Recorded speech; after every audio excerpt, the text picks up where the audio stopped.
40 centímetros do piso são representadas por triângulos preenchidos.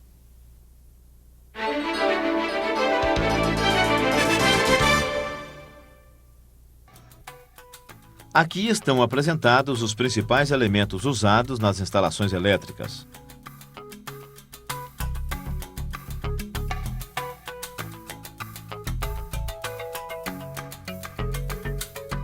Vamos então falar sobre cada um deles.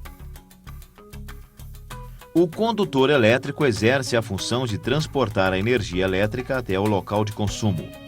Ele pode ser de cobre ou de alumínio, tendo isolamento ou não. Nas instalações internas de qualquer edificação, deve ser utilizado o condutor de cobre isolado. Quando o condutor elétrico é constituído por apenas um elemento metálico, ele é chamado de fio. Mas aqueles que são constituídos por mais de um fio encordoados são chamados de cabos. Nas instalações internas deve ser utilizado condutores isolados. E nas externas, em ramais aéreos, pode ser utilizados condutores sem isolamento elétrico. A capacidade de condução de corrente do condutor varia de acordo com sua seção transversal, também conhecida como bitola. Para especificar esta seção transversal, é utilizada a escala métrica em milímetros quadrados, se o condutor for de cobre. Já para o caso de condutores de alumínio, é utilizada a escala americana, AWG, para especificar a seção transversal. No manual que acompanha esse filme, você encontrará a comparação entre as escalas métricas e a AWG. Fique bem atento, porque não existe equivalência entre elas. Você encontrará também no manual uma tabela de recomendação de bitolas de condutores em função da capacidade de condução de corrente. Os condutores são encontrados em diversas cores. Isto facilita muito o manuseio e a manutenção das instalações, pois você deverá utilizar cores diferentes para facilitar a identificação. Por exemplo, recomenda-se utilizar condutores vermelhos para as fases, o azul para o neutro, o preto para os retornos, e uma outra cor qualquer, por exemplo, o verde, para os condutores de aterramento. Os eletrodutos podem ser metálicos ou de PVC rígidos e têm a função de proteger mecanicamente os condutores elétricos. Os eletrodutos podem estar instalados nas lajes, nas paredes e no piso, podendo ficar aparentes ou embutidos. Dentro dos eletrodutos são permitidos passar apenas condutores rígidos, isolados e sem emendas. O dimensionamento dos eletrodutos é feito em função da bitola e do número de condutores que irá passar dentro deles. No manual deste filme, você encontrará exemplos de dimensionamento e uma tabela que permite obter facilmente a bitola dos eletrodutos. Os condutores elétricos podem ser instalados no interior das edificações em linha aberta, ou seja, sendo presos diretamente em isoladores especiais. Estes isoladores podem ser fixados diretamente nos caibros ou vigas de madeira, utilizando-se parafusos ou buchas de fixação quando fixados em paredes. Normalmente, estes isoladores são de porcelana ou de plástico e asseguram o espaçamento constante entre os condutores. As caixas são elementos utilizados para alojar peças como interruptores e tomadas, para fazer emendas, derivações ou apenas para servirem como passagem para os condutores, evitando trechos muito longos numa instalação. Esta é a caixa octogonal de fundo móvel, que é colocada sobre o taipá da laje, após a instalação das ferragens. Normalmente, elas são instaladas nos pontos de luz no teto. A fixação no taipá é feita com pregos nas alças laterais. Em seguida, retira-se o fundo e faz a introdução dos eletrodutos nos níqueis móveis da lateral. Após fixados os eletrodutos, veda-se a caixa utilizando serragem ou papel jornal molhados e coloca-se novamente o fundo da caixa, evitando assim a penetração do concreto. Agora você está vendo uma caixa de 2 por 4 polegadas. Ela é instalada para receber tomadas, interruptores, botões de campainhas e outros. Esta outra caixa de 4 por 4 polegadas possui 4 orelhas, podendo ser utilizada para um número maior de peças e para a instalação de sistema telefônico e para antena de TV. São chamados de quadros as caixas especiais, embutidas nas paredes, que servem para alojar os dispositivos de proteção ou de medição de energia. O quadro do medidor de energia pode ser monofásico ou polifásico, abrigando a proteção geral da instalação e o medidor de energia. O quadro de distribuição de circuitos, conhecido como QDC, tem a função de alojar os disjuntores que protegerão cada circuito da instalação. A sua dimensão depende do número de disjuntores necessários para proteger os circuitos da edificação. Nas edificações rurais, como a medição é feita junto à subestação abaixadora de tensão, é comum instalar o disjuntor geral de proteção utilizando-se uma caixa de QDC ou um outro tipo de caixa na posição da entrada de energia. Os disjuntores são dispositivos utilizados para proteger a fiação dos diversos circuitos. Eles são especificados em função da corrente que o condutor suporta. Assim, um disjuntor de 15 amperes interromperá a alimentação em um circuito quando a corrente do mesmo ultrapassar esse valor, protegendo a fiação do circuito e os aparelhos que estiverem ligados a ele. A corrente excessiva em um circuito poderá acontecer devido a uma sobrecarga ou pela ocorrência de curto-circuito. As tomadas de energia são peças que estão sempre energizadas e prontas para alimentar aparelhos.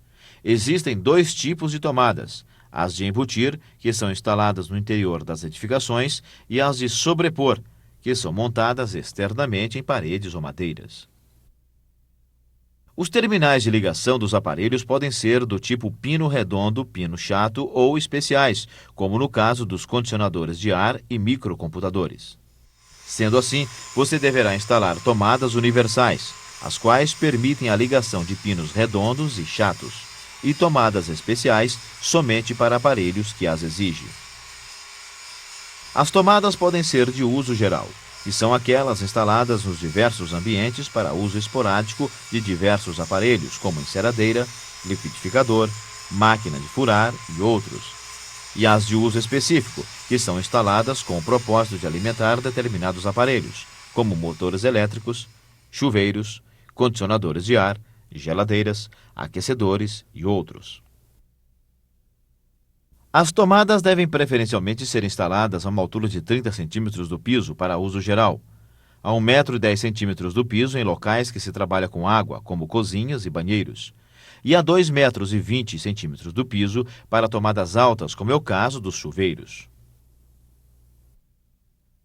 A sonda, que pode ser de aço ou de plástico, é um elemento que facilita o trabalho de enfiação dos condutores nos eletrodutos, como você pode observar durante o trabalho deste eletricista. Veja que ele faz a sondagem do eletroduto com a sonda, e depois de amarrar os condutores que serão utilizados naquele trecho, eles são puxados pela sonda, passando facilmente pelas curvas dos eletrodutos, e em seguida os condutores são cortados e é feito o seu fechamento.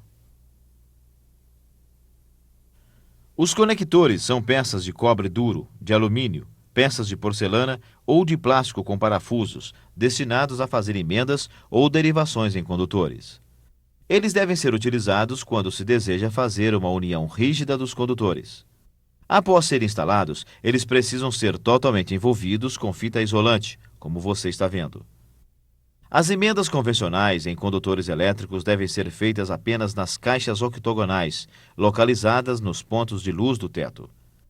Em outros locais, como ramais de entrada, QDC, quadro de medidores, chuveiros e outros, recomenda-se utilizar conectores. Em toda a instalação elétrica, as conexões e as pontas dos condutores devem ser isoladas com fita isolante apropriada, visando dar maior segurança às instalações. Você não pode esquecer que outros tipos de fitas, como durex, fita crepe ou esparadapos, não possuem características adequadas de isolamento elétrico. Por isso, não devem serem utilizadas nesses casos, para evitar risco de incêndio em toda a instalação.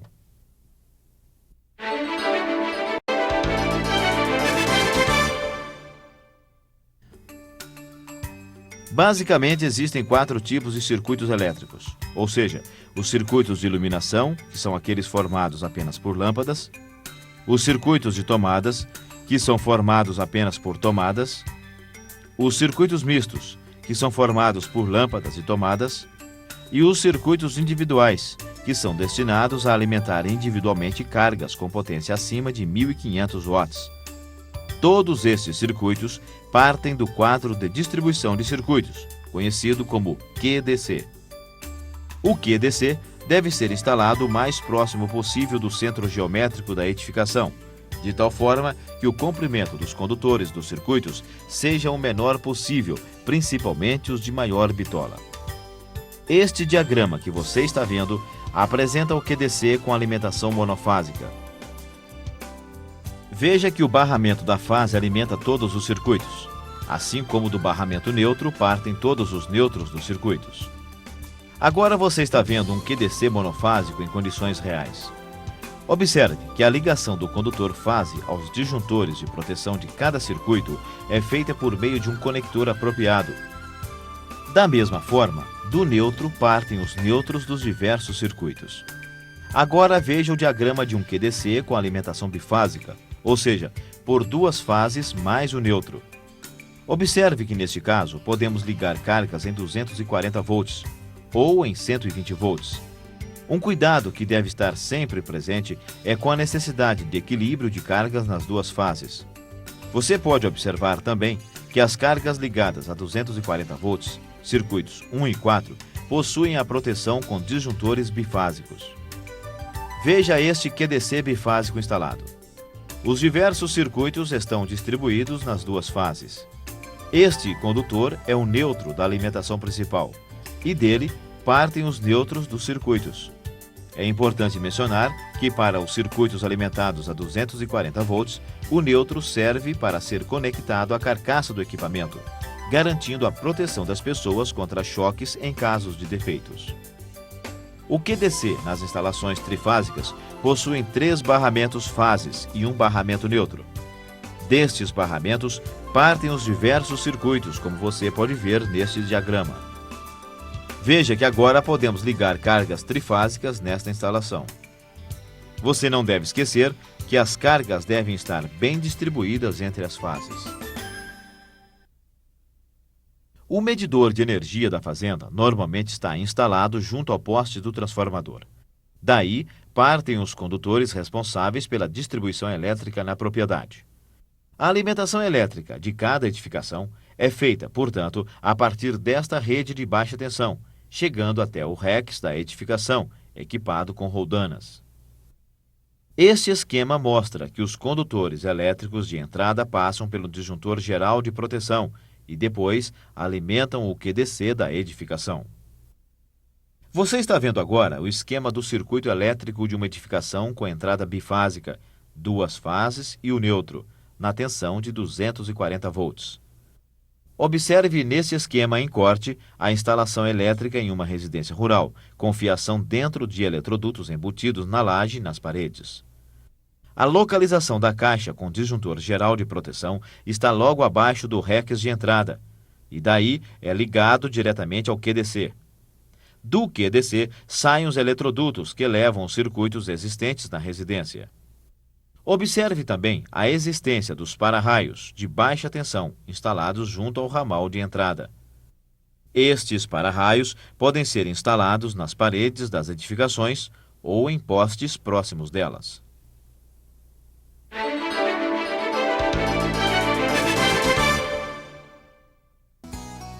Cada aparelho vem indicado em sua placa a potência elétrica que ele consome, em watts, e a sua tensão de funcionamento, em volts. Para determinar a carga de uma instalação elétrica, deve-se somar as cargas previstas para cada tomada, as potências dos motores, caso existam, e a potência das lâmpadas. Aqui é apresentada parte de uma tabela que você encontrará no manual deste filme, que facilitará o seu trabalho de levantamento de cargas.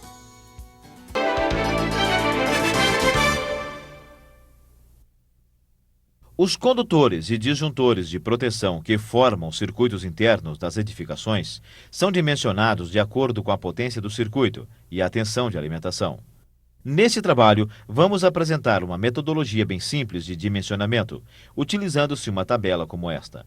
A distância máxima considerada para os cálculos destes circuitos é de 15 metros. Para melhor entendimento, vamos dimensionar estes dois circuitos que são apresentados neste esquema. O circuito 1 alimenta um chuveiro de 3.500 watts a uma tensão de 120 volts e possui 14 metros de comprimento. Veja que, neste caso, será necessário utilizar condutores com 10 milímetros quadrados de bitola, um disjuntor monofásico de 40 amperes e um eletroduto de 3/4 de polegadas. No circuito 2, são ligadas 3 cargas, uma de 300 watts, a outra de 580 watts e a última de 450 watts.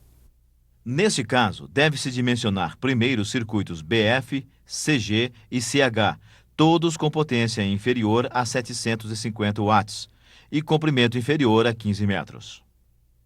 Portanto, deve-se utilizar nestes circuitos condutores com bitola de 1,5 milímetros quadrados. E no ponto C, tem-se uma carga acumulada de 450 watts, mais 580 watts, portanto, de 1.030 watts. Assim, os condutores no trecho BC deverá ter bitola de 2,5 milímetros quadrados. A potência total do circuito é de 1.330 watts. Portanto, os condutores do trecho AB deverão ter bitolas de 4 milímetros quadrados. E o disjuntor de proteção do circuito deve ser de 20 amperes.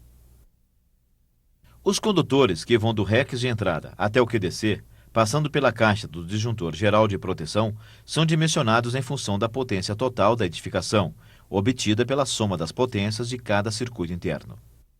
Veja nesta tabela que, para uma carga de 12.000 watts, o ramal de entrada terá 3 fios, 2 fases e um neutro. O disjuntor geral de proteção da unidade será de 60 amperes, bifásico.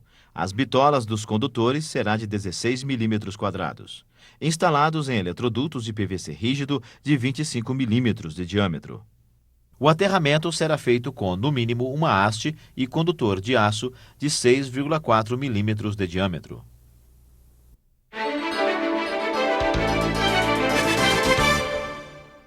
Vamos acompanhar a elaboração de um projeto elétrico de uma residência rural, cujo projeto arquitetônico é este que você está vendo.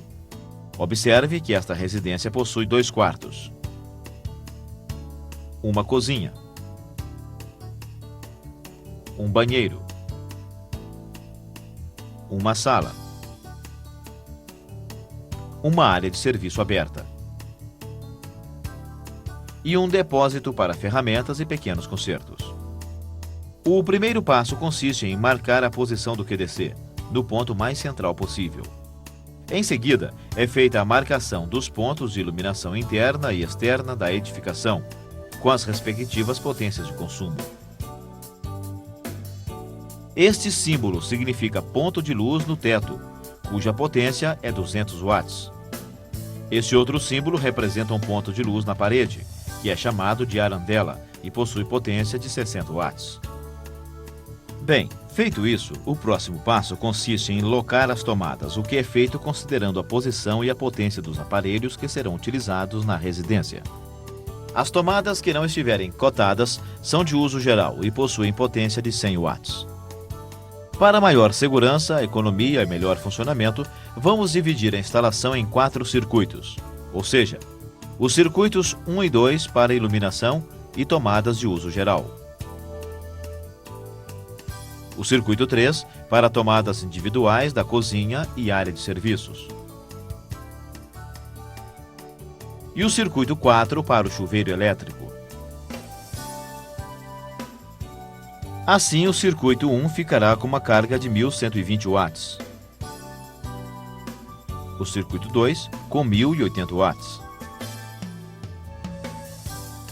O circuito 3 com 1.800 watts. E o circuito 4 com 3.000 watts. O próximo passo é interligar os elementos de cada circuito por meio de eletrodutos a partir do QDC. Vamos ver como isto é feito para o circuito 1. A interligação dos elementos desse circuito deve ser feita primeiro através dos pontos de luz no teto. Destes pontos, de cada cômodo, partem os eletrodutos para interligar as tomadas, as arandelas e os interruptores. Agora podemos lançar os condutores que passarão em cada trecho do circuito, utilizando os símbolos que já foram mostrados anteriormente. Utilizando-se o mesmo critério, elaboramos todos os circuitos da residência, tomando-se o cuidado de evitar cruzamentos eletrodutos e que o circuito tenha o caminho mais curto possível. Caso haja necessidade de passar pelo mesmo eletroduto 2 ou mais circuitos diferentes, os mesmos devem ser bem identificados. Aqui está o circuito 1, desdobrado, e as respectivas distâncias. O trecho AB possui carga acumulada de 1.120 watts, portanto, terá bitola de 2,5 mm². Todos os outros trechos terá bitola de 1,5 mm², pois possuem cargas acumuladas menor que 750 watts. O circuito 4, com potência de 3.000 watts, terá condutores com bitola de 6 mm² e disjuntor de proteção de 35 amperes. Como a potência total da instalação é de 7.000 watts, o trecho que vai do REX de entrada até o QDC terá 2 cabos, uma fase e um neutro, com bitola de 16 mm² e disjuntor de proteção de 70 amperes, monofásico, em eletroduto PVC rígido com diâmetro de 20 mm. Deverá ter, no mínimo, uma haste de aterramento ligada com condutor de aço de 6,4 mm de diâmetro.